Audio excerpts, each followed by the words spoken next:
Aujourd'hui, je voudrais remonter un peu dans le temps et je vais vous expliquer pourquoi.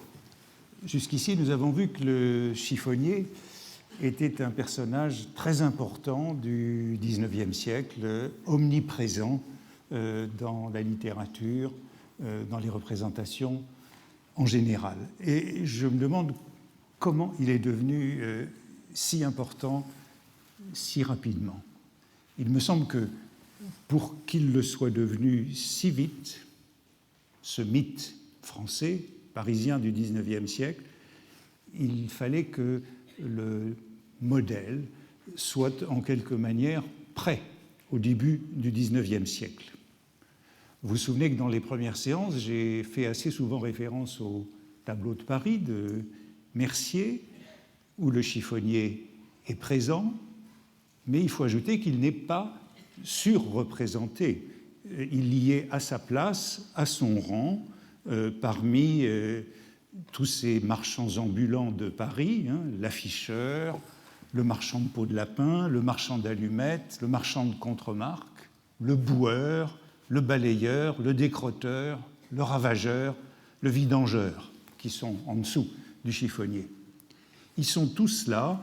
Le chiffonnier appartient à ce que Mercier appelle le ramas de mendiants, de revendeurs et revendeuses qui arpentent les rues. Mais il n'est ni plus ni moins célèbre que ses comparses. En revanche, lorsqu'on regarde les textes du début de la monarchie de Juillet, comme Jules Janin en 1831 dans l'un des premiers de ses tableaux, Paris ou le livre des 101, c'est Janin qui rédige l'article sur les petits métiers, et il termine par le chiffonnier en disant qu'il est le premier, le plus grand des industriels en petit. Il est le plus grand des petits métiers et il est presque le plus petit des grands métiers à ce moment-là. Dans Les Fleurs du Mal, on a un poème qui est intitulé « Le vin des chiffonniers », on n'a pas « Le vin des ravageurs » ou « Le vin des vidangeurs ». Pour que la chiffonnerie ait ainsi pris son essor et se soit élevée au-dessus de tous les petits commerces de la rue parisienne, on l'a déjà vu, l'un des motifs, c'est qu'il est devenu un rouage irremplaçable pour l'approvisionnement de nombreuses matières premières, dès les débuts de la révolution industrielle. Mais il me semble que cet emploi économique aurait pu rester anonyme, comme dans d'autres sociétés, dans d'autres langues, dans d'autres cultures, dans les villes de province ou dans les capitales européennes. Ce motif économique ne suffit donc pas à expliquer cette place tout à fait disproportionnée qu'il occupe dans les représentations de plusieurs générations littéraires, artistiques, autour de la bohème, mais non seulement dans la société en général. Et je crois qu'il est donc important, pour voir comment cet envol a été préparé, de retourner à la période qui a immédiatement précédé, c'est-à-dire à la Révolution française, et d'examiner le rôle que le chiffonnier y a joué. Au XIXe siècle, on chiffonne partout pour les besoins de la papeterie. Souvenez-vous des Illusions perdues de Balzac et de la longue dissertation de l'imprimeur David Séchard sur l'histoire du papier. Des chiffonniers ramassent dans l'Europe entière les chiffons, les vieux linges et achètent les débris de toute espèce de tissu. Ces débris, triés par sortes, s'emmagasinent chez les marchands de chiffons en gros qui fournissent les papeteries. On chiffonne donc partout dans les grandes villes européennes car la librairie et la presse souffrent de la pénurie de pâte à papier. La demande croît beaucoup plus vite que l'offre jusqu'à l'invention des substituts. Le chiffon est une matière précieuse et, on vous l'a dit déjà, il est interdit à l'exportation. On chiffonne donc partout et pourtant le chiffonnier est un type hautement parisien et même, semble-t-il, strictement parisien. Le vrai chiffonnier n'existe guère qu'à Paris, notera Frédéric Leplay dans sa Sociologie des ouvriers européens que j'ai déjà citée. Et Edmond Texier, dans le fameux Paris Guide de 1867 pour l'exposition universelle, écrit « Ce n'est qu'à Paris qu'on rencontre le chiffonnier immortalisé par le crayon de Charlet. » Je reviendrai sur Charlet dans un moment. Si on compare avec Londres, à Londres, semble-t-il, la distinction était beaucoup plus nette entre ceux qui étaient appelés les street sellers, les street buyers et les street finders. Autrement dit, les vendeurs de rue, les acheteurs de rue et les finders, que je ne sais pas très bien comment traduire, les trouveurs de rue, c'est-à-dire les chiffonniers. À Paris, en revanche, on confond toutes ces catégories dans les cris de Paris, dans les marchands ambulants. On confond les vendeurs et les acheteurs, le marchand de beignets et le marchand de peau de lapin. L'un vend, l'autre achète. Et on leur assimile le chiffonnier qui, dans la rue, ni ne vend ni n'achète, qui récupère. En anglais, les street buyers of rags, broken metal, bottles, glass and bones, acheteurs de chiffons, métaux, bouteilles, verres et eau, vont de porte à porte dans les maisons. Et les plus importants de ces marchands sont les street Jews, acheteurs de vieux vêtements. Selon une prodigieuse enquête, voici le début de cette enquête de Henry Mayhew dans les années 1840, il distingue, vous voyez, les street buyers et parmi ces street buyers, les street Jews, qui sont les plus célèbres. Selon cette prodigieuse enquête des années 40, donc c'est la même époque, la grande époque de la chiffonnerie en France, vous voyez qu'il met tous ces buyers dans la même catégorie et qu'il distingue très nettement, voici le passage que je veux commenter, The traders in these things are not unprosperous men. The poor creatures who may be seen picking up rags in the streets are street finders and not buyers. Autrement dit, les marchands de ces produits ne sont pas des hommes pauvres. Les misérables créatures que l'on peut voir ramasser des chiffons dans la rue sont des glaneurs de rue, des trouveurs de rue, street finders, et non des marchands. Il en résulte que le nombre des trouveurs de rue à Londres, selon les statistiques, est très inférieur au nombre des chiffonniers parisiens. Mayhew les évalue entre 800 et 1000 à Londres, alors qu'à Paris, les médaillés sont au minimum déjà 6000. Voici dans le même livre les gravures du bone grabber, donc le chiffonnier, celui qui fouille dans la rue, et du street Jew. On pourrait dire d'une certaine façon que Paris est en retard sur Londres dans le développement capitaliste, puisque à Paris, les ordures ne sont pas marchandisées. Les ordures sont gratuites dans la rue pour le chiffonnier, ce qui veut dire que la chiffonnerie, en un sens, c'est moderne, puisque c'est intégré aux industries au XIXe siècle, mais c'est aussi une survivance de l'Ancien Régime et d'une certaine charité de l'Ancien Régime, où on donnait gratuitement ces ordures aux chiffonniers. Sous la Restauration, il y a beaucoup d'articles en anglais. On s'intéresse beaucoup en Angleterre, à Londres, à la chiffonnerie française, parce que ça n'existe pas là-bas, c'est déjà une exception française. Beaucoup d'articles sur ce chiffonnier parisien. En général, ça ne prend qu'un seul N en anglais, parce qu'on ne traduit pas, on ne sait pas traduire. En français, l'orthographe n'est pas encore stable. Voici par exemple un article de 1828 qui est reproduit en Amérique et qui explique la chiffonnerie française par la saleté particulière de Paris, par l'étroitesse de ses rues, son manque d'eau, comparé à la salubrité de la capitale britannique, dotée de beaux égouts et d'un puissant fleuve. It is to be observed that the filth of Paris est donc lié à ces rues étroites, ces admirables égouts, sa rivière puissante, et donc on n'a pas de chiffonniers qui ont la jouissance de ces ordures luxuriantes. Londres évacue ses ordures dans la mer. On l'avait déjà vu avec Hugo, qui le regrettait, puisque tout cet engrais été perdu dans l'intestin de Léviathan. Après le coup d'État du 2 décembre 1851, Frédéric Lemaître, le grand acteur de l'époque, se rend à Londres en tournée pour jouer cette pièce sur laquelle je reviendrai, Le Chiffonnier de Paris. Je crois qu'un de nos invités l'a déjà mentionné, ce drame de Félix Pyat de 1847. Bon, il va le jouer à Londres après le coup d'État, en début de 1952, et la reine Victoria assiste à la représentation. La reine Victoria sait donc ce qu'est un chiffonnier de Paris. Et ensuite, elle fait venir Frédéric Lemaître dans sa loge. L'anecdote est répandue tout au cours du siècle. Elle aura avec lui un échange qui est resté célèbre.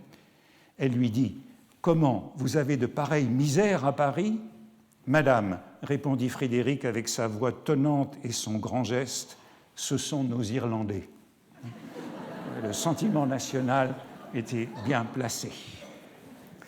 Dickens, qui n'était pas dupe des préjugés de ses compatriotes en matière de propreté et de pauvreté, ni de leurs illusions sur la supériorité de Londres, est venu à Paris en février 1851 pour enquêter sur les marchés aux bestiaux. Là, Paris était en avance. On avait éliminé les abattoirs dans le centre de Paris et créé les abattoirs, les marchés aux bestiaux de Poissy et de Sceaux et les abattoirs de Montmartre et de Grenelle, pas encore la Villette. Bien mieux situés, disait Dickens, parce qu'ils étaient à l'écart du centre de la ville. C'est ainsi qu'un petit matin, il s'est rendu à la gare, qui devait être la gare Saint-Lazare, prendre ce qu'il appelle le train des bouchers pour Poissy. Et sur le train des bouchers, devant la gare, il a rencontré un chiffonnier.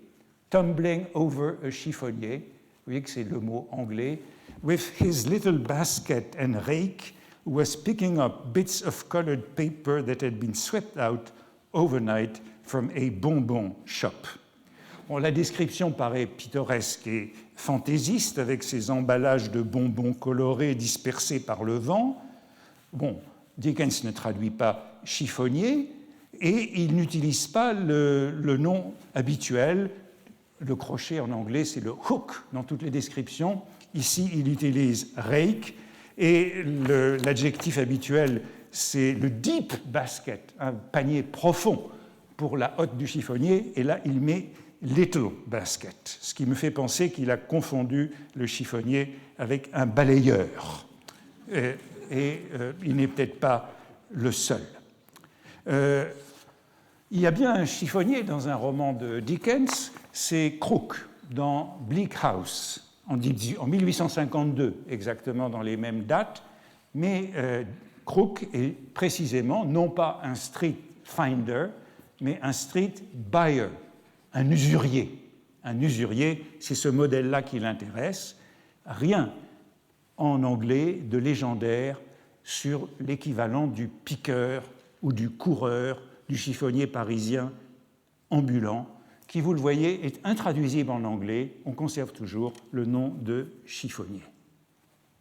La présence du chiffonnier dans la littérature française est donc ubiquitaire. Et pourtant, il y a une exception à laquelle je voudrais m'intéresser. Il est partout, sauf dans l'une des œuvres majeures de cette époque, tout simplement la comédie humaine. Le personnage, malgré l'importance de l'imprimerie dans Illusions perdues que je viens de signaler, mais elle est analysée exclusivement du point de vue de l'économie, de l'industrie, non pas des ouvriers, le personnage est tout à fait ignoré du réalisme balzacien et on pourrait dire qu'il en est de même des autres petits métiers. Balzac a collaboré à certains des tableaux de Paris des années 30 et 40, il les a même précédés avec la physiologie du mariage, mais les balayeurs et les chiffonniers, d'ailleurs ils ne se mariaient pas, donc ils intéressent peu Balzac, et ce n'est pas du tout lui qui se spécialise dans ses articles, lui il écrit sur les petits bourgeois, l'épicier, le notaire, le rentier, dans Les Français peints par eux-mêmes. On peut dire que, j'ai beaucoup cité Hugo déjà, si Hugo a été le grand chiffonnier du XIXe siècle, Balzac a été l'un des très rares écrivains à passer à côté d'eux sans les voir. Ça rend d'autant plus remarquable la seule apparition du chiffonnier que j'ai trouvée dans son œuvre, puisque, vous allez le voir, elle donne une idée précise de la singularité française de cette figure, et peut-être même des origines de sa consécration par la culture du XIXe siècle. C'est dans Une double famille, publiée en 1830, un chiffonnier est aperçu par le héros de la double famille au coin de la rue de la Chaussée-d'Antin, le quartier même des pérégrinations de l'ermite de la Chaussée-d'Antin, Étienne de Jouy, dont il a déjà été question. Un de ses enfants de la nuit, il rencontre, qui, le dos chargé d'une hotte en osier et marchant un crochet à la main, ont été plaisamment nommés pendant la Révolution. Il y a une addition qui ne figure pas, ça c'est l'édition originale de 1830, membre du comité des recherches, se trouvait cependant auprès de la borne devant laquelle le président venait de s'arrêter. Ce chiffonnier avait une vieille figure, digne celle que Charlet a immortalisée dans ses caricatures de l'école du balayeur. Revoici Charlet, cité en 1830 par Balzac, en 1867 par Texier, pour avoir immortalisé le chiffonnier. Bon, le contexte du petit passage de Balzac est familier. On a la hotte, le crochet, la borne. L'attestation en dit beaucoup, malgré l'indifférence de Balzac au chiffonnier. Je n'entrerai pas dans l'histoire d'une double famille, le comte de Granville, qui est un haut magistrat de l'Empire et de la Restauration, et a été déçu par la vie, sa double vie, et il voudrait corrompre ce chiffonnier par dépit. Voici la suite du passage. « Rencontres-tu souvent des billets de 1000 francs » lui demanda le comte. « Quelquefois, notre bourgeois, et les rends-tu » C'est selon la récompense promise, ce mythe du billet de 1000 francs qu'on avait déjà rencontré. Trouver un billet de 1000 francs dans le tas. « Voilà mon homme » s'écria le comte en présentant au chiffonnier un billet de 1000 francs. « Prends ceci, lui dit-il, mais songe que je te le donne à condition de le dépenser au cabaret, de t'y enivrer, de t'y disputer, de battre ta femme, de crever les yeux à tes amis. Cela fera marcher la garde, les chirurgiens, les pharmaciens, peut-être les gendarmes, les procureurs du roi, les juges et les geôliers. Ne change rien à ce programme où le diable saurait tôt ou tard se venger de toi. » Une sorte de perversion exercée, de vengeance exercée sur le monde grâce au chiffonnier perverti par un billet de 1000 francs. Eh bien, dans le passage de Balzac, unique, il y a deux éléments capitaux que je voudrais analyser un peu. Ce chiffonnier immortalisé par Charlet et ce membre du comité des recherches. Balzac connaît donc bien les poncifs et Charlet, je vous le rappelle, c'est un dessinateur que Baudelaire n'aime pas, qu'il traite d'enfant gâté du chauvinisme, de bel esprit de l'estaminet. En revanche, il a une dispute avec Delacroix qui lui en veut d'avoir maltraité Charlet dans son article sur les caricaturistes. Je me suis demandé évidemment quelle était cette caricature de Charlet et j'ai eu un certain mal à la trouver puisque Balzac nous renvoie à l'école du balayeur. Charlet est un dessinateur de sujets militaires, essentiellement de grognards, et il y a très peu de sujets populaires dans son œuvre, mais Balzac fait allusion à cette estampe, école du balayeur, dont la légende est celle-ci, en bas, saisir le balai avec la main droite à hauteur du dernier bouton de la veste, la main gauche à hauteur de l'œil pour ceux qui en ont. On voit bien qu'il s'agit donc d'un prolongement du dessin militaire, puisque ces balayeurs sont des anciens soldats de la Grande Armée qui tiennent le balai comme on présente les armes. C'est donc à cette gravure assez célèbre que Balzac pense, mais comme Dickens, on a l'impression que lui aussi confond le balayeur et le chiffonnier, puisqu'il ne s'agit pas de chiffonnier. Et j'ai continué à chercher chez Charlet, j'ai trouvé ce beau mendiant qui figure dans les Français peints par eux-mêmes, qui est le frontispice du chapitre sur les mendiants. On a vu le frontispice du chapitre sur le chiffonnier la semaine dernière, dessiné par Traviès. Et voilà ce balayeur qui lui aussi a bien une allure d'ancien grognard. Mais ce n'était pas encore le chiffonnier que je cherchais, jusqu'au moment où j'ai trouvé tout de même un chiffonnier de Charlet dans le catalogue raisonné. Le voici, à la porte d'un cabaret, sur le mur duquel on a dessiné une puce près d'une enclume et tenant un lourd marteau avec ces mots « À la puce travailleuse », un chiffonnier s'est arrêté. Portant sa hotte, il se met au port d'armes, encore un ancien grognard, avec son crochet, contemplant avec admiration un vieil ouvrier tombé ivre-mort à la porte du cabaret, puis il s'écrie « Voilà pourtant comme je serai dimanche ». Si vous êtes attentif à mon cours, vous vous souvenez que lors du premier ou du second cours, j'ai évoqué l'article chiffonnier de Pierre Larousse. Non, pardon, l'article caricature de Pierre Larousse, et que le premier exemple de caricature, c'était celle-ci. Un ivrogne roule dans le ruisseau sous les yeux d'un chiffonnier assis non loin de là sur un banc. Le chevalier de la lanterne considère avec envie le disciple de Bacchus. Il s'écrie, animé d'un doux espoir, et dire que je serai comme ça dimanche. La description est un peu différente, mais il est vraisemblable qu'il s'agit de la même caricature, qui est donc la caricature prototypique pour Larousse dans son dictionnaire. Voici donc la caricature de Charlet dans une photographie qui n'est pas encore très bonne, puisqu'elle a été prise par Alexandre de Vitry au cabinet des estampes avec son téléphone il y a quelques jours. Mais on aura une version meilleure à vous montrer un jour ou l'autre. Mais vous voyez que c'est bien cette caricature très intéressante à laquelle Balzac pense, avec, comme on a déjà vu à plusieurs reprises, un cabaret des barrières à la puce travailleuse, le vin au litre qui coûte 8 sols et l'inscription qui est toujours la même, noces et festin, avec une orthographe un peu fantaisiste. Eh bien, cette caricature est particulièrement intéressante puisqu'il s'agit d'une anecdote tout à fait familière avant la Révolution, mais qui était attribuée jusque-là non pas à un chiffonnier, mais à un savetier. Et le passage du savetier au chiffonnier montre bien cette sorte de mythification du chiffonnier à partir d'une certaine date. La voici par exemple dans une fable de 1780, dans un almanach littéraire, un vieil ivrogne ayant trop bu d'un coup, même de deux, tomba contre une borne, le choc fit rude, il resta sous le coup, presque assommé, l'œil hagard et l'air morne.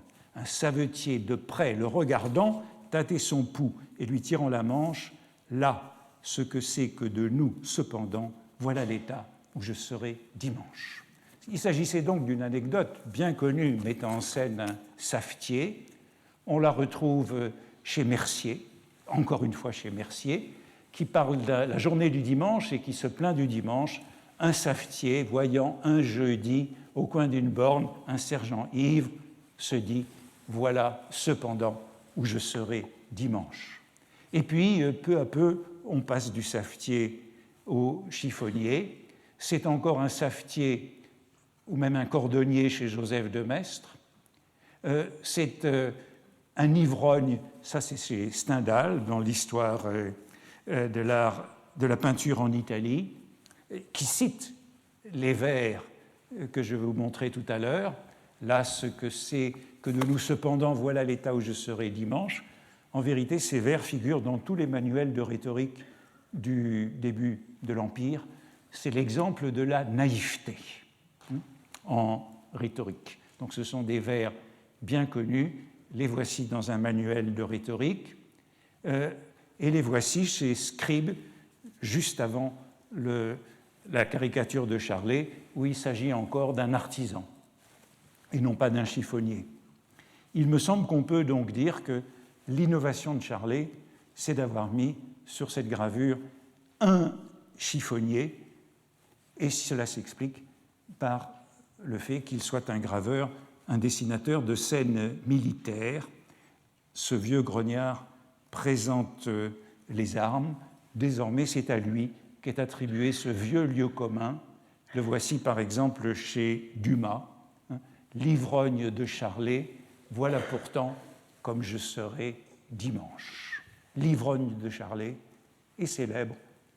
Ça, c'est Dumas en 1800. Je ne vais pas le retrouver, peu importe. C'est désormais l'ivrogne de Charlet qui est parfaitement identifié. Et regardez, voici cette gravure de Gavarni qui en est comme la preuve. C'est le bon mot qui est détourné. La gravure a pour titre « Voilà pourtant comme je serai dimanche », mais il s'agit de tout autre chose qu'un chiffonnier rêvant d'être ivre un dimanche. Il s'agit d'un jeune homme chez le tailleur qui consulte un journal de mode et qui se dit qu'il sera ainsi habillé dimanche. Donc le pourtant n'a plus aucun sens, mais c'est bien la formule désormais consacrée. Voilà pourtant comme je serai dimanche. Et vous vous souvenez peut-être de la gravure de Daumier que je vous avais donnée comme exemple à l'un des premiers cours de l'ivrognerie au coin de la Borne, hein, la Borne comme lieu même de l'ivrognerie. Voici cette belle illustration de la grande ville de Paul de Kock. Eh bien, il me semble que c'est tout simplement une citation de l'ivrogne de Charlet où l'on retrouve exactement les mêmes positions. Autrement dit, Balzac ne parle pas beaucoup des chiffonniers, mais quand il en parle, c'est tout de même assez intéressant par ce que cela nous dit. L'autre terme qu'il employait, c'était donc membre du comité des recherches. Les chiffonniers sont membres du comité des recherches et avec cette addition en 1835 pendant la Révolution. Comme les chiffonniers étaient plaisamment nommés pendant la Révolution. Eh bien là aussi, cette périphrase est un lieu commun du XIXe siècle. On la trouve dans le dictionnaire de Pierre Larousse à l'article « comité ». Pour donner un exemple de comité, il cite cette phrase de Balzac. L'expression est signalée dans un article que j'ai déjà signalé, l'article célèbre du chiffonnier dans le Nouveau Tableau de Paris en 1834 par Nicolas Brasier. Pendant le régime révolutionnaire, je l'avais signalé pour cette appellation des chiffonniers, linger au petit crochet, la semaine dernière. Pendant le régime révolutionnaire, on avait surnommé les chiffonniers membres du comité des recherches pour faire allusion au célèbre comité de cette époque. Cet illustre comité fut établi par l'Assemblée constituante à la fin de juillet 1789 afin d'enquêter sur les projets contraires à la sûreté de l'État et sur les personnes suspectées. Il disparut 2 ans après, en juin 1791, après Varennes, et cet organe d'inquisition préfigure le comité de salut public et de sûreté générale. Tous les délateurs ou espions de bonne volonté, écrira Taine, font sous sa main une police de surveillance qui devient vite une police de provocation. Revoilà donc le couple du chiffonnier et du délateur. La périphrase associant le chiffonnier à la recherche des renseignements confirme cette assimilation traditionnelle du personnage au dénonciateur, ainsi que l'illustrent de nombreuses gravures des années 1789, 90 et 91 qui représentent le chiffonnier coiffé du bonnet phrygien et remuant les papiers au coin d'une borne, avec le chiffonnier fouillant au coin d'une borne, avec au-dessous cette légende « Membre du comité des recherches, qui fait bien son métier ne craint point les injures, il est bon, quelquefois, d'accrocher des ordures. » Vous voyez donc ce qui se produit, c'est que c'est le membre du comité des recherches, l'inquisiteur, qui a pour surnom chiffonnier, et puis à travers tout le XIXe siècle, c'est le chiffonnier qu'on continuera de nommer membre du comité des recherches. On peut donc dire qu'au fond, dès 1790, le chiffonnier s'était détaché des autres petits métiers parisiens sous la forme d'une personnification de l'inquisition politique, à un moment où il n'était pas encore un agent économique indispensable. Il y a une anecdote contemporaine, et c'est assez curieux parce que Balzac touche véritablement à deux lieux communs, la fable de l'ivrogne et du savetier devenu chiffonnier, et cet autre lieu commun, une anecdote qui est partout sous la Révolution et l'Empire, qui met en scène un chiffonnier. La voici par exemple dans un recueil de 1813 intitulé « La récolte de l'ermite ». La récolte, c'est le chiffonnier qui récolte, et l'ermite, c'est l'ermite de la chaussée d'Antin. Quelques personnes se souviennent peut-être de ce comité des recherches qui fut établi à Paris vers la fin de 1789. Deux particuliers traversaient une rue à peu près à cette époque. L'un d'eux fut éclaboussé de la tête aux pieds par un chiffonnier qui venait de ramasser un vieux torchon au milieu du ruisseau et qui, à l'aide de son crochet, l'avait jeté dans sa hotte. Le particulier, dont l'habit se trouvait gâté par l'eau fangeuse qui imprégnait le torchon, leva la canne et allait corriger le chiffonnier de sa maladresse lorsque son compagnon le retint en lui disant « Prends garde à ce que tu vas faire, ne vois-tu pas que ce monsieur est membre du comité des recherches ?» Le trait est une sorte de constante de toute la littérature de la Révolution. Il apparaît dès février 1790 dans le Journal général de France, deux particuliers marchant dans Paris. C'est une feuille modérée. L'un d'eux se trouve fortement éclaboussé par un chiffonnier qui venait de ramasser un vieux torchon qui était dans la boue et qui le lança violemment dans sa hotte à l'aide de son crochet. Le particulier éclaboussé leva sa canne et allait corriger le chiffonnier de sa maladresse lorsque son compagnon, l'arrêtant, lui dit « Prends garde de ce que tu vas faire, ne vois-tu pas que ce monsieur est du comité des recherches ?» Et puis, de multiples occurrences, dont celle-ci avec cette intéressante note, puisqu'on ne sait pas très bien si elle est favorable ou défavorable au comité des recherches. Cette plaisanterie n'empêche point qu'un comité des recherches ne soit la terreur des factieux dans les révolutions nationales. C'est la tête de Méduse qui pétrifie les satellites des tyrans et les ennemis du bien public. Formule consacrée pour désigner le comité de salut public. On a là donc un trait tout à fait typique, et l'occurrence la plus ancienne me paraît être celle-ci. Vous voyez qu'il y en a de nombreuses. Je l'ai trouvée chez Mirabeau Tonneau, le frère cadet contre-révolutionnaire, qui est peut-être le créateur de cette saillie. Deux de mes amis passaient avant-hier dans une rue. L'un d'eux aperçut un chiffonnier qui ramassait au coin d'une borne quelques chiffons et dit à son voisin « Parlons plus bas, voici un membre du comité des recherches. » Un garde national, dont l'oreille active veillait pour le salut de la patrie et le maintien de la Constitution, entendit cette annotation, courut au corps de garde voisin et fit arrêter mes deux amis qui eurent toutes les peines du monde à persuader à messieurs du district qu'ils avaient fait une très simple plaisanterie. Ils méritaient assurément leur malencontre. Il n'est pas permis de plaisanter sur un sujet aussi grave. Vous voyez qu'il s'agit d'un bon mot qui traîne partout, qui a eu une fortune considérable, et au fond, parce que rien ne symbolise mieux le renversement des valeurs opéré par la Révolution que la crainte désormais inspirée par le chiffonnier comme représentant du comité des recherches, naguère la plus méprisable des créatures, est désormais redoutée par l'aristocrate ou le bourgeois.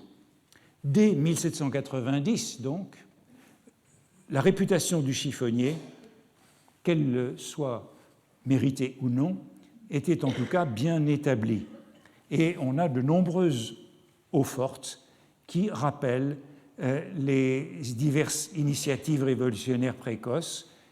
En voici une qui est très intéressante, une sorte de bande dessinée des anti-aristocratiques et hostiles au clergé. Ici, la légende, c'est « Je leur mous de l'aristocratie ». Et ici, vous voyez le comité des recherches qui est représenté par un homme du clergé fouillant avec sa pipe et son crochet dans une tinette, avec un chien derrière lui, l'éternel chien du chiffonnier, en train de déféquer. Et ici, au diable, les aristocrates, avec les aristocrates qui se trouvent sous les fesses de ces soldats. Donc, une caricature qui nous montre bien comment l'identification de 1790, comment chiffonnier et comité des recherches ne font désormais plus qu'un. En voici une autre, c'est l'agrandissement de ce petit chiffonnier du comité des recherches. En voici une autre qui me paraît beaucoup plus compliquée et que je me garderai bien de commenter, qui est une gravure satirique, allégorique. Ça, c'est l'exemplaire de la Bibliothèque nationale. Ça, c'est celui du musée Carnavalet, où on voit Club des Jacobins, Mirabeau le préside, et ce grand scélérat, etc., etc. C'est apparemment difficile à interpréter.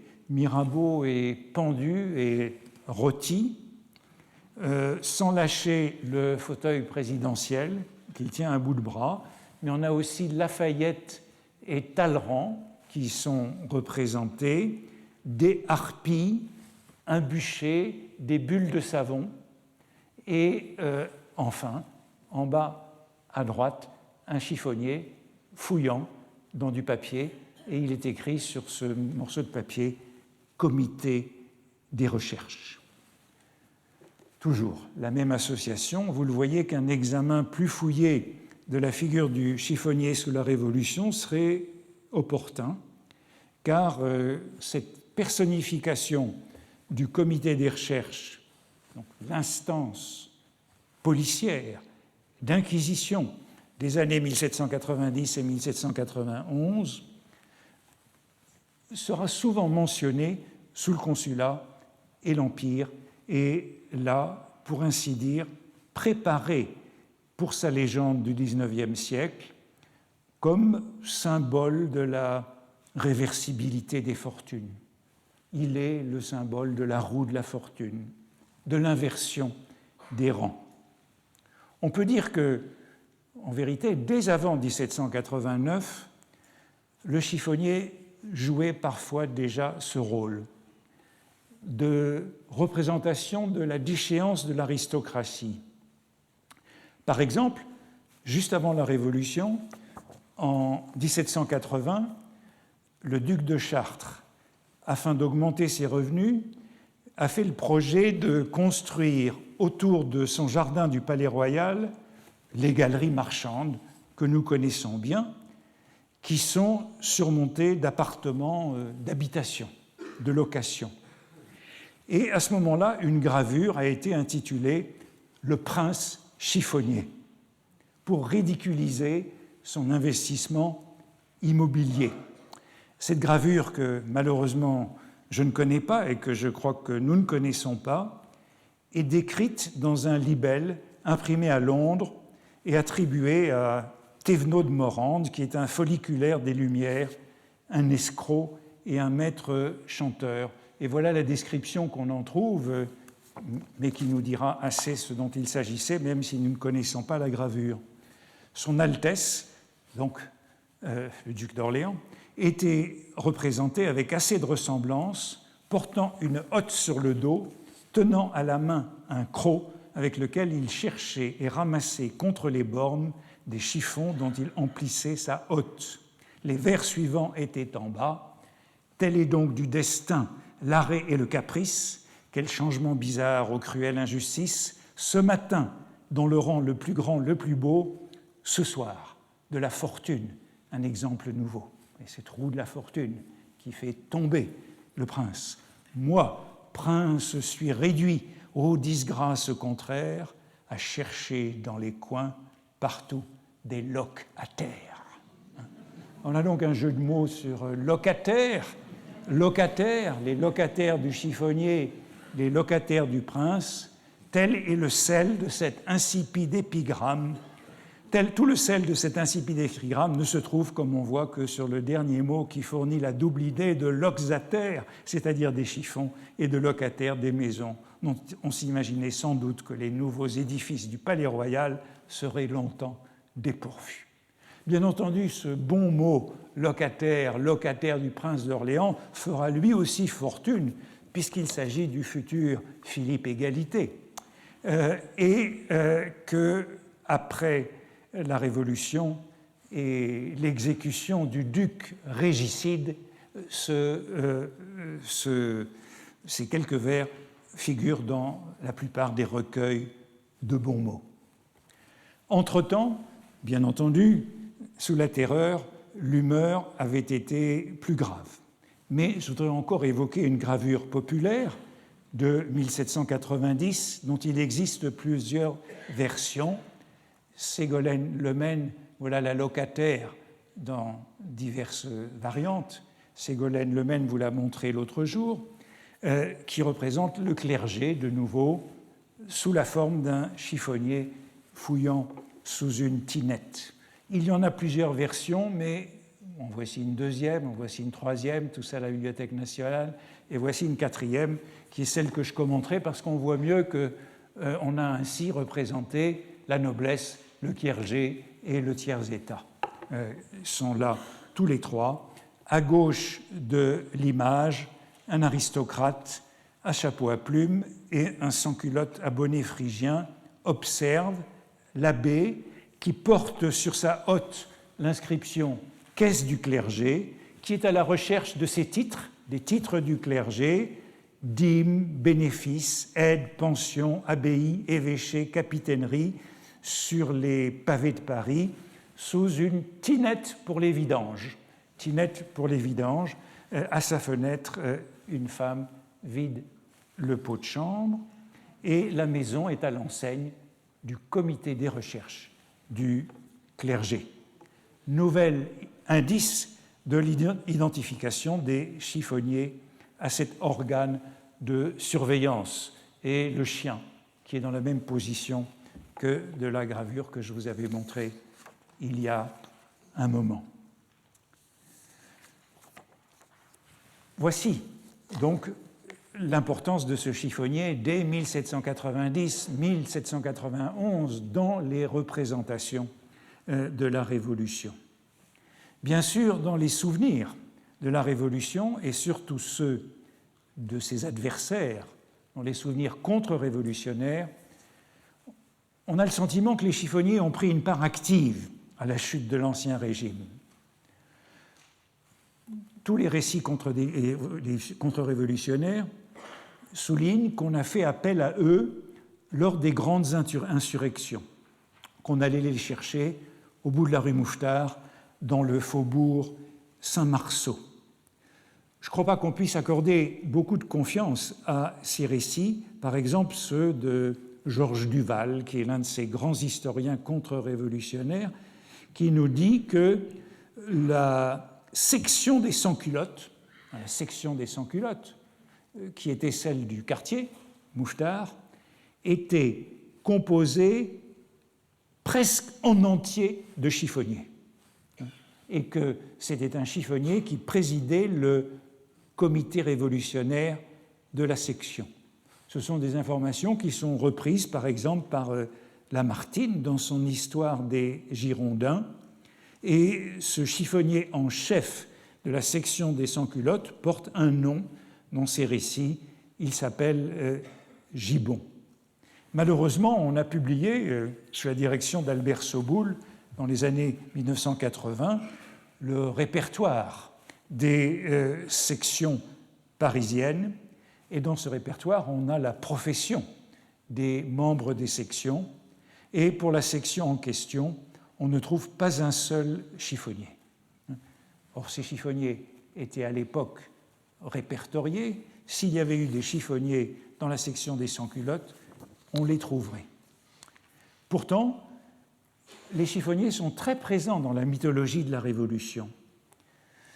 On les lit bizarrement à Marat, toujours dans l'imagination des détracteurs.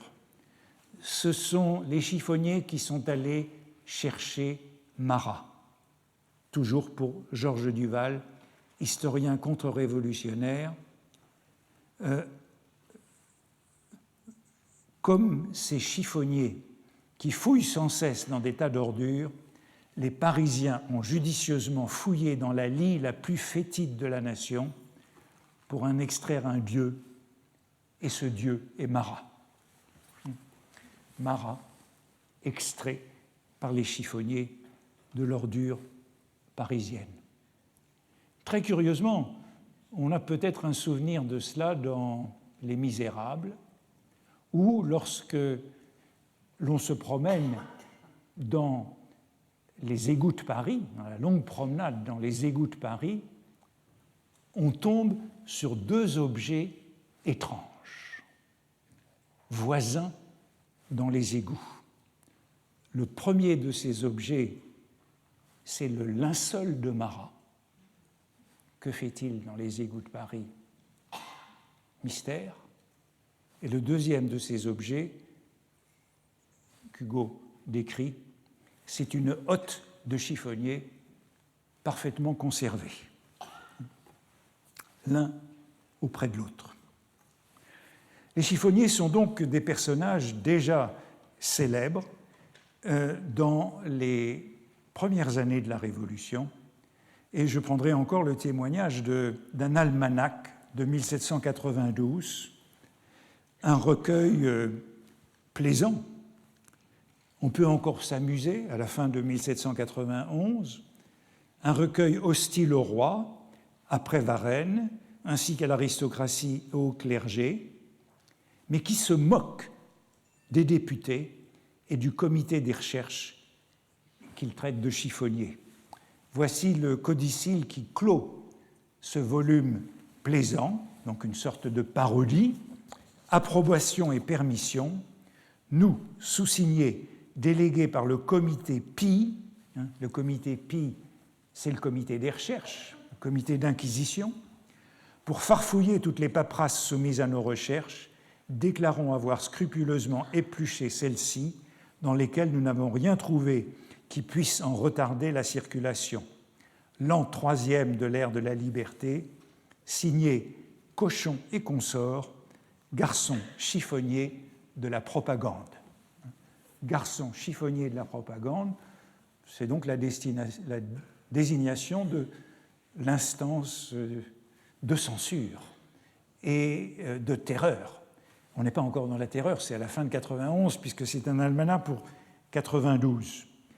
Évidemment, l'un des membres les plus influents du comité des recherches de l'Assemblée de la Constituante, c'était le jacobin Charles Cochon de l'Apparent, c'est à lui qu'il est fait allusion ici, futur conventionnel, montagnard, régicide, qui sera ministre de la police sous le Directoire et préfet sous l'Empire, et vous pouvez imaginer sous la forme de quel animal il est en général représenté dans les portraits satiriques. Mais on est à la fin de 1791 et ce genre de plaisanterie prend fin. Comme si il n'est plus possible de traiter un député de garçon chiffonnier. En tout cas, il n'y a plus d'exemples.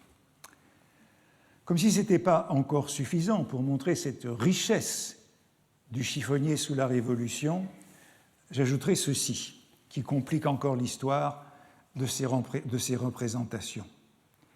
Il se trouve que les royalistes du Midi étaient connus à partir de juin 1791 sous l'appellation d'abord de chiffonistes et puis de chiffonniers, par corruption plaisante, humoristique, du nom d'un certain Giffon auquel avait appartenu la maison d'Arles où se sont réunis ces contre-révolutionnaires qui ont donc pris comme nom la chiffonne. Chiffonnistes et aristocrates, nous disent les archives parlementaires, devinrent synonymes.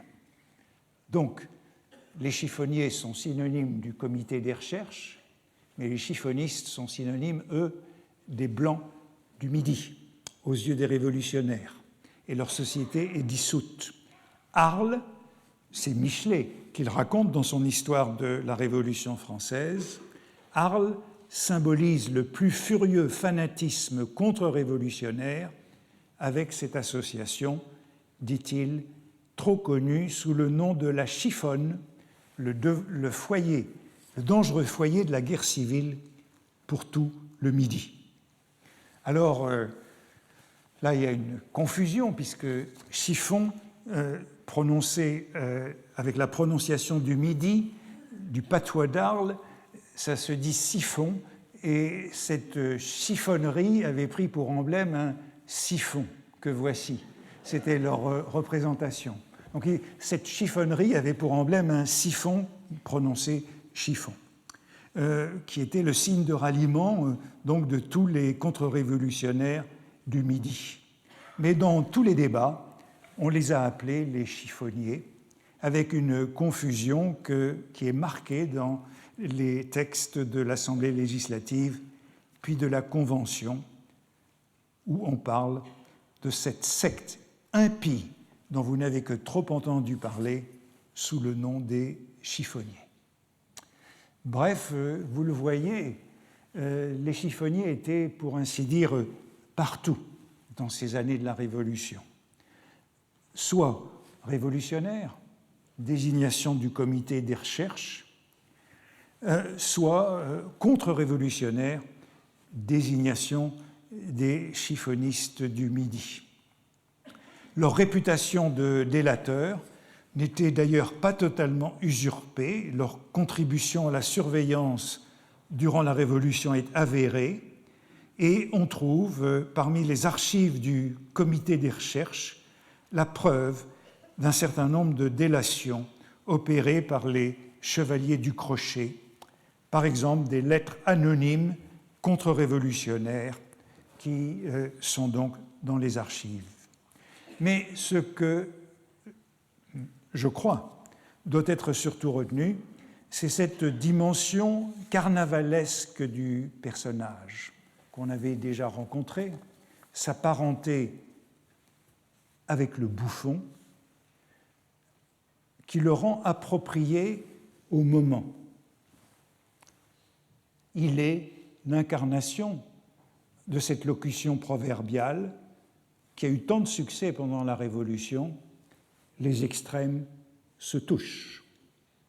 C'est cette sentence, par exemple, que Rétif de la Bretonne fait figurer comme épigraphe de la semaine nocturne, qui est la reprise des Nuits de Paris.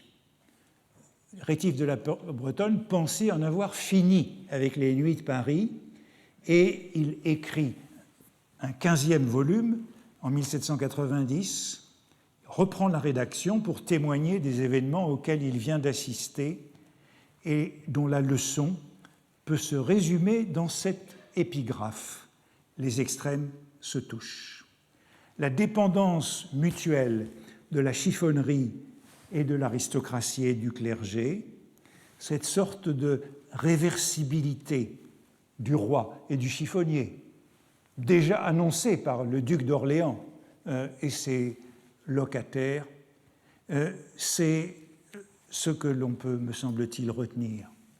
Souvenez-vous de ce que s'écrit l'ivrogne du vin de l'assassin de Baudelaire, « Autant qu'un roi, je suis heureux », avant de rêver de finir coupé en deux par un chariot aux lourdes roues. Rien ne désigne donc mieux cette péripétie révolutionnaire des situations. Le chiffonnier fournit l'image moderne de la roue de la fortune, même si c'est une roue que l'on descend bien plus souvent qu'on ne la remonte. Voyez le témoignage de Chateaubriand dans les Mémoires d'outre-tombe. C'est le moment où il décrit les 100 jours. Les 100 jours, c'est le symbole même. Il n'y a pas pire symbole que les 100 jours, puisque les 100 jours, Napoléon est remonté après être descendu à l'île d'Elbe, et puis il est redescendu une deuxième fois, définitivement. Et Chateaubriand se met à raconter les 100 jours, et voici le début. Je vous fais voir l'envers des événements que l'histoire ne montre pas. L'histoire n'étale que l'endroit. Les mémoires ont l'avantage de présenter l'un et l'autre côté des tissus. Les scènes basses et hautes, et voici ce qui m'intéresse. Il y a partout une chaumière auprès d'un palais, un homme qui pleure auprès d'un homme qui rit, un chiffonnier qui porte sa hotte auprès d'un roi qui perd son trône. Il y a toujours un roi un chiffonnier, auprès du panier dans lequel tombe la tête du roi. Chateaubriand revient sur cette corrélation du roi et du chiffonnier de manière encore plus exemplaire et dramatique à la toute fin des Mémoires d'Outre-Tombe, dans la conclusion des Mémoires d'Outre-Tombe, dans un passage assez extraordinaire où il impute au chiffonnier la profanation des sépultures royales sous la Terreur. Lorsque les monarques furent déterrés à Saint-Denis, au moment où la trompette sonna la résurrection populaire, parodie du jugement dernier, à la fin des Mémoires d'Outre-Tombe, lorsque les tombeaux des rois sont profanés, lorsque, tirés de leur bière effondrée, ils attendaient la sépulture plébéienne, les chiffonniers arrivèrent à ce jugement dernier des siècles. Vous vous souvenez qu'on a déjà repéré souvent cette association entre les chiffonniers et le jugement dernier, les chiffonniers comme ouvriers du jugement dernier, comme instruments de l'Apocalypse. Arrivèrent à ce jugement dernier des siècles, ils regardèrent avec leurs lanternes dans la nuit éternelle, ils fouillèrent parmi les restes échappés à la première rapine, les rois n'y étaient plus, mais la royauté y était encore. Ils l'arrachèrent des entrailles du temps et la jetèrent au panier des débris. Et qu'on a là, sous la plume de Chateaubriand, à la fin des Mémoires d'Outre-Tombe, une fresque grandiose qui résume tout ce parcours du chiffonnier sous la Révolution, cette traversée de la Révolution par le chiffonnier, qui est devenu une sorte d'exécuteur de l'Apocalypse. Le chiffonnier est bien l'autre du roi. La tête du guillotiné tombe dans ce que Mercier appelle le fatal panier. Et ce sont des images nombreuses qui sont reprises par Hugo jusque très tard dans le siècle que celle-ci. Comparaison du souverain et du chiffonnier. Or, les sages pensifs font remarquer au prince qu'il est toujours aisé d'empoigner des provinces, mais qu'un roi ne peut prendre en utile grand besoin un muscle de son rable au crocheteur du coin. Un César souvent porte à son dos qui cahote, son empire moins bien qu'un chiffonnier sa hotte, mais il ferait tuer ses preux jusqu'au dernier avant de conquérir les reins d'un chiffonnier. Avec ce thème du chiffonnier et de César, du César éreinté avant le chiffonnier, est constant chez Hugo. Certes, ce thème de la familiarité du chiffonnier et des grands, du chiffonnier et du roi, s'embourgeoisera au cours du XIXe siècle, mais il me semble qu'il reste constant. Nous avons vu la semaine dernière le roi citoyen, Louis-Philippe, serrant la main du chiffonnier dans la caricature en octobre 1832, après l'insurrection républicaine. Voici une lithographie de 1823 d'Hippolyte Bélanger. Comme Charlet, c'est un dessinateur militaire, un dessinateur de grognards. Cette caricature porte pour titre « Les extrêmes se touchent ». Et l'on y voit un bourgeois qui allume sa pipe à la bouffarde d'un chiffonnier. Comme les extrêmes se touchent. ce thème reviendra tout au long du XIXe siècle pour désigner la solidarité du chiffonnier et de l'écrivain, le cycle économique du papier. Il faut que l'écrivain fournisse du papier, du vieux papier au chiffonnier et que le chiffonnier fournisse du papier neuf à l'écrivain. Ce cycle du papier est constamment décrit sous cette notion du « les extrêmes se touchent », les plus grands de l'esprit et les plus bas, les chiffonniers. Par exemple, on le trouve dans l'épître aux chiffonniers sur les crimes de la presse de Viennet en 1827, allusion à ces extrêmes qui se touchent, et on pourrait encore en voir de nombreuses occurrences. Ainsi s'explique, me semble-t-il, la puissance de ce mythe français du chiffonnier et sa surreprésentation dans la culture du XIXe siècle. Dès la Révolution, et même un peu plus tôt, le chiffonnier a acquis le statut d'un représentant allégorique de l'aristocratie et du clergé, moqué par le peuple en voie de déchéance, comme sur la gravure de 1780 représentant le duc de Chartres à la recherche de locataires.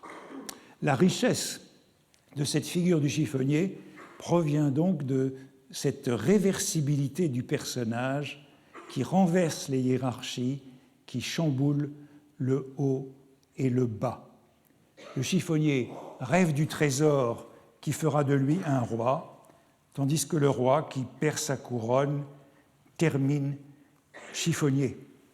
Ayant traversé la Révolution en s'enrichissant d'autant de virtualités métaphoriques, le chiffonnier peut passer sans encombre du tableau de Paris de Mercier, où il est une figure parmi d'autres, à ces tableaux de Paris des années 30 ou 40, où il a complètement éclipsé les autres personnages. Deux témoignages pour finir. En 1820, voici ce qu'écrit Paul-Louis Courier dans l'un de ses pamphlets contre la Restauration. Il rapporte qu'un journaliste ministériel l'a traité de jacobin, révolutionnaire, plagiaire, voleur, empoisonneur, faussaire, pestiféré ou pestifère, enragé, imposteur, calomniateur, libelliste, homme horrible, ordurier, grimacier, chiffonnier. Comme vous le voyez, c'est chiffonnier qui termine cette longue gradation qui a commencé par jacobin, et figurez-vous, c'est cet exemple que Littré cite 50 ans plus tard à l'article chiffonnier. C'est cet exemple qui illustre l'article chiffonnier de Littré. Vous le voyez, le chiffonnier est vraiment un mythe du XIXe siècle, et à travers tout le siècle, on peut encore l'appeler membre du comité des recherches. Cette désignation reste, par exemple, dans un vaudeville de 1854 intitulé « Sous un bec de gaz », où un commis voyageur qui ne parvient pas à allumer son cigare à la lanterne publique, il monte sur le banc, ne parvient pas à atteindre la hauteur de la lanterne, s'écrie « Ah, je suis sauvé ! J'aperçois un chiffonnier, un membre du comité des recherches. Je vais lui demander du feu. » Et vous le voyez, le surnom ne demande à l'époque aucune explication. Sous le Second Empire, le petit nom du chiffonnier reste membre du comité des recherches. Ce qui veut dire aussi que cette identification au mouchard que j'évoquais la semaine dernière, pour montrer que peut-être Walter Benjamin ne compliquait pas assez les choses quand il montrait que son chiffonnier revenait des barricades, eh bien c'est quelque chose à quoi nous devons encore réfléchir. Merci.